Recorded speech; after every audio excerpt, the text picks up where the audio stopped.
Hey guys, my name is Meg. I'm a writer here at Azure Standard, and I am here to explain to you why I have just ordered 72 pounds of our transitional cherries. Yes, you heard that right, 72 pounds.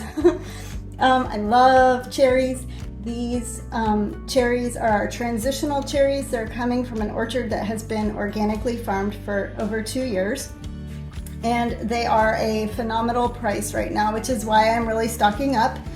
I love cherries so much. They are truly my favorite fruit, and we eat a whole bunch of them at my house. My kids love cherries. My whole family eats them year round. Last year we ordered probably 40 or 50 pounds of cherries. I pitted them. I don't have a pitter. I just did it by hand on my deck with the kids. We had a lot of fun doing it and a lot of good memories. And then we threw them in plastic bags and put them in the freezer. We used them all through the winter, having oatmeal and smoothies and what else did we make?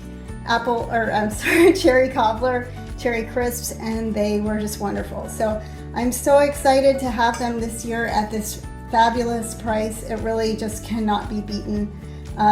We have a lot to share, and we're hoping that you too will also take advantage of this time and order a bunch of cherries for yourselves. We plan to have my canning jars. We plan to do canning. We're going to do water bath canning and can a lot of them for the winter, and then the rest of them we're going to, like I said, throw in the freezer and have them all year. Cherries are just so good, so chock full of health benefits, and honestly it's just like eating a bowl full of candy, except better. So take advantage while you can. We have them just for a couple of weeks, and we hope that you will enjoy.